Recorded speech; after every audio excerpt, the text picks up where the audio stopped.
All right, it's our weekly visit with the Miller twins, Damon and Damien. Miller, UAB defensive backs, presented by Legacy Community Federal Credit Union. You can depend on Legacy Community Federal Credit Union.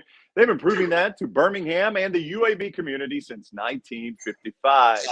Guys, what's going on? How is everybody today? Doing good. How about you? Doing awesome. Thanks a lot. Damon, I want to start with you because we got some good news for those UAB fans out there. If they've followed the both of you, they know you've been sidelined with an injury, but a pretty big moment for you in this season yesterday. Yes, sir. It's a pretty good moment for the team moving forward. Did my first full practice yesterday, and it felt great. Yeah, I mean, that had to feel good just to go. Are you non-contact? Were you able to at least hit somebody and work out some aggression? I mean, I was in the non-contact jersey, and it was a Monday practice for us, so we was in helmets anyway, so there was really no hitting going on. But I was moving pretty quick out there and didn't feel any pain, so that's good. Yeah. So, Damien, did you break down Damon's performance yesterday? Did you say, look, I know you're back from injury, but we got to work on these things? Yeah, he had a little part of we was in Indy. He had a little, I ain't gonna say, but his man work probably need a little bit more work to get back to what it was. Yeah, it's been like 2 months since I worked my man technique, so.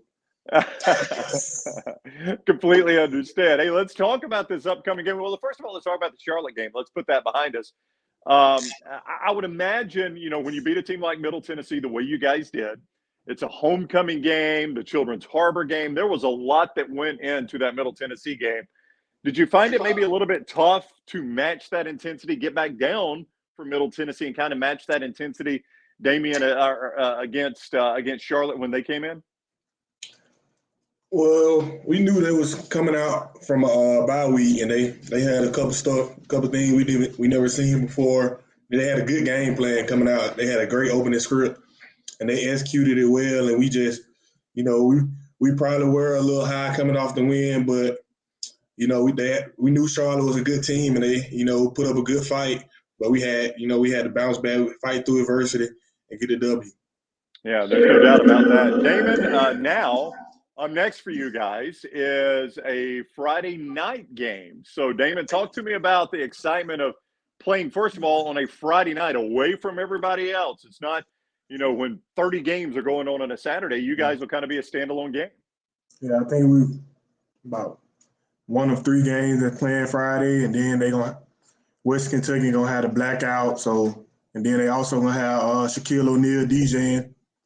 So it's a lot to look forward to, and it's a big game for us in the conference. So, wait a minute, David. I had missed this story. Shaquille O'Neal is DJing at the Western Kentucky game? Yep. That's a wild story. So, I mean, Damien, are you a fan of Shaquille O'Neal? Are you a big Shaq guy? I'm not a big Shaq guy, but, obviously, he's Shaq. So, you just get excited for that, just play in front of him. Yeah. What about you, Damon? You're number one NBA guy. I don't know how much NBA you watch, but if it's not Shaquille O'Neal, who's your favorite NBA guy? I mean, hey, my favorite NBA guy is LeBron, but my favorite team is the Heat. I'm not a bandwagon, so I stayed with the Heat after he left. So, me too. All right. So is that true for you too, Damien? You're a Heat guy. Mm-hmm. All right.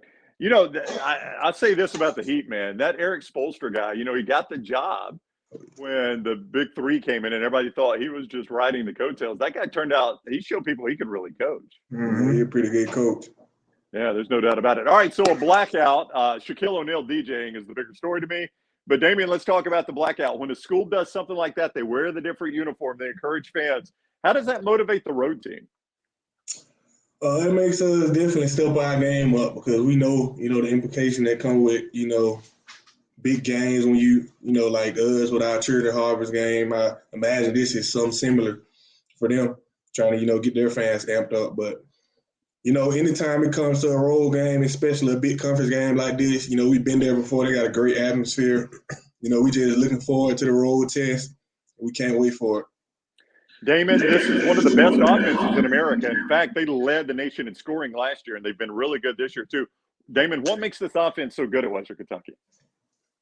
Man, they usually the last few teams we played, they had like maybe a few good receivers. I think every receiver that came in can do like can make some plays. So, and then they got a great game plan. They're averaging about, I want to say about 400 yards a game.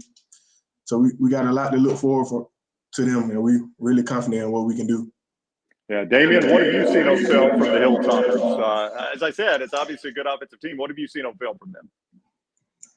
The past few teams we've been playing the past few weeks. They do a lot of screens, but I think they execute the screen game very well, and we just gotta, just focus on their big playmakers and try to contain their quarterback because he's a good quarterback, and hopefully give ourselves a chance. All right, UAB is in Western Kentucky. Shaq dropping the beats. They got the blackout going. It's going to be a fun game Friday night, UAB up on the Hilltoppers in Western Kentucky. The Miller twins join us each week courtesy of Legacy Community Federal Credit Union. You can depend on Legacy. They've been proving it to Birmingham and the UAB community since 1955. Guys, good luck Friday night. Always fun talking with you. Appreciate it. All right, fellas. Thank you.